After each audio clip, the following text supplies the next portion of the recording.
Let me throw a number at you that sounds like satire. The median bank account balance in America is about $8,000. Not the average, it's the middle, which means half the country has less than that sitting in cash. That's not financial security. That's please don't let my tire pressure light mean something expensive. And yet, when we scroll Instagram for 5 minutes and suddenly everyone's buying homes, flying business class, investing, retiring early, and ordering guac without hesitation. So today, let's reset reality.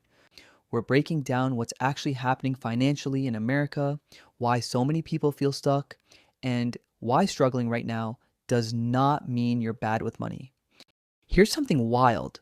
About two-thirds of Americans live paycheck to paycheck. And before you think, yeah, but that's for those who's low income. Nope. This includes people making very good money, which tells us the problem isn't just earnings, it's how thin the margin has become for so many reasons. And one of them is thanks to inflation or maybe lifestyle inflation. And here's the part most people don't realize. A recent report showed that almost 1 in 4 US households is spending over 95% of their income just on necessities. That means there's almost nothing left. Not for saving, not for investing, not for emergencies. That also means very small decision has to carry way more weight than it used to. Money comes in, money immediately leaves, and whatever's left is supposed to magically build wealth. That's financial whack-a-mole.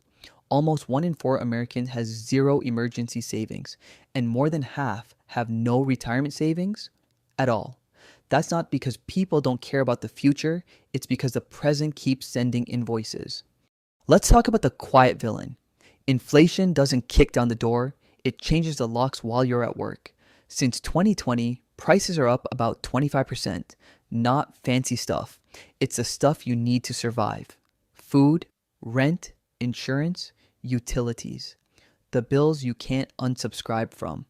To be honest, wages did go up. Credit where it's due, but obviously not enough. Not even close to enough.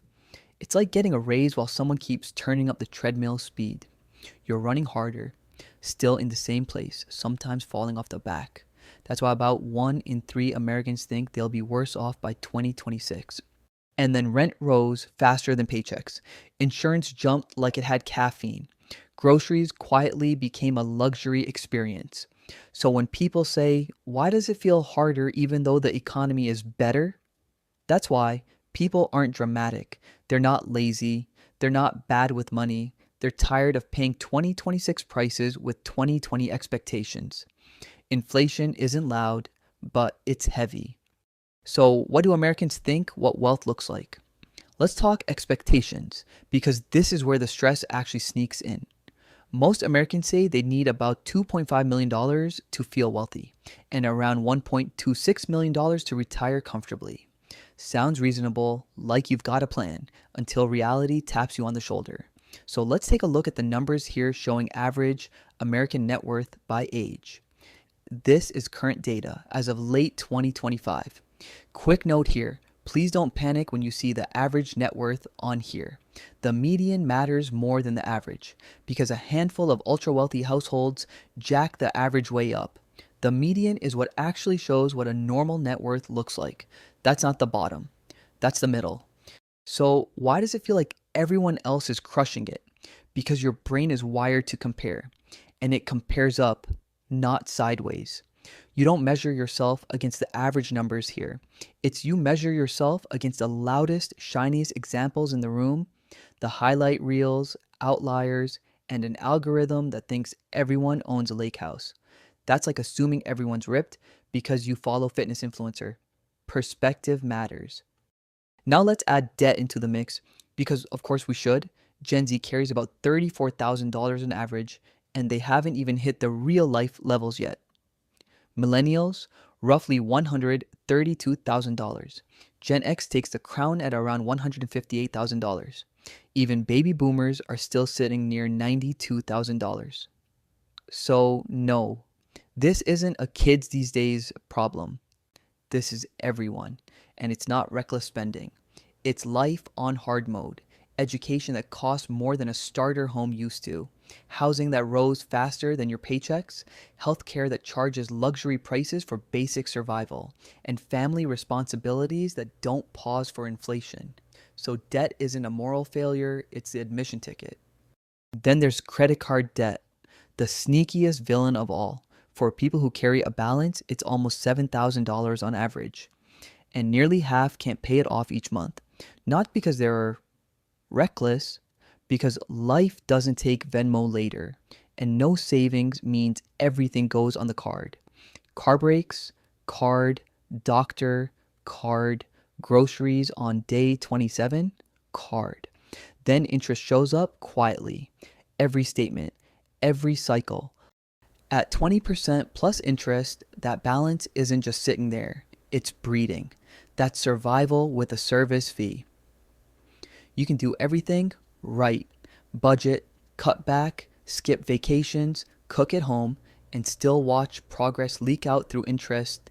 Debt isn't loud, it doesn't shame you publicly, it just keeps charging rent in your future. And somehow, we're surprised people feel stuck. Americans are saving about 3.5% of their income right now, which, that's something.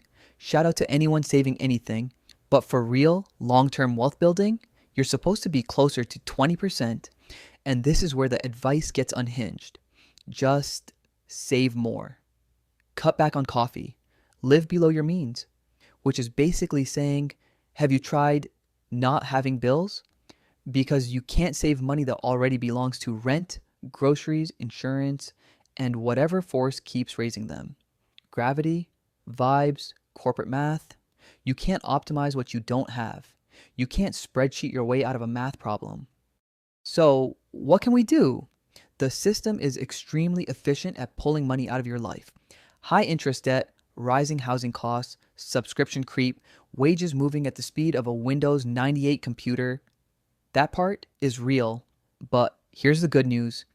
You don't need to defeat the system, you just need margin. Margin is financial breathing room. It's the money that hasn't already been pre-taken, prejudged, and pre-spent. Start tiny.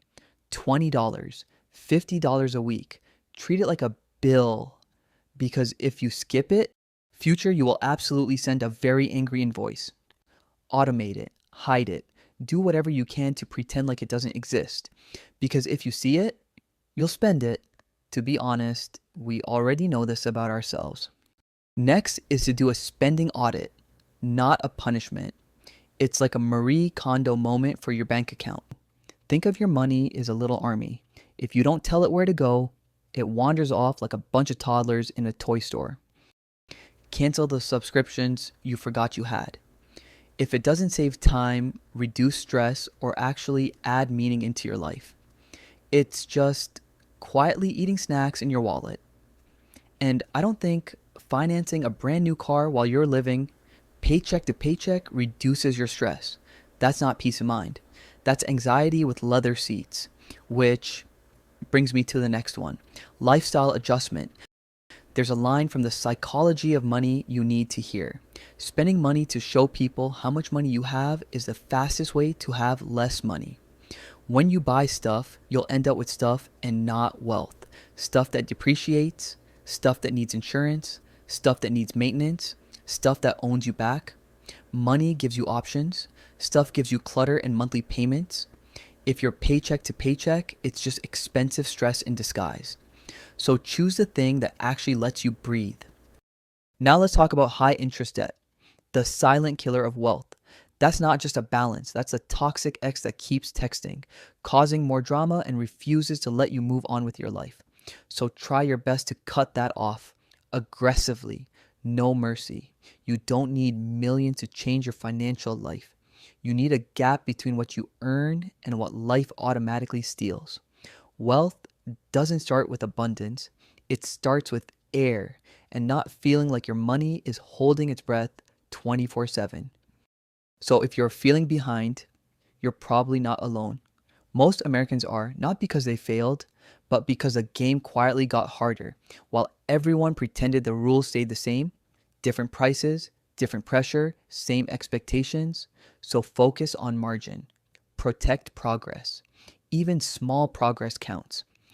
Learn to invest simply and early so your money can start helping instead of just sitting there exhausted with you. Ignore inflated averages, ignore highlight reels, ignore anyone who says everyone's doing great, because real wealth isn't about looking rich, it's about having options, time, breathing room, and choices. That's it for today. Thanks for being here. If this resonated, hit like, subscribe, and comment where you're at right now. And remember, you're not failing. It'll all make sense when you're finally seeing the terrain clearly. See you in the next video.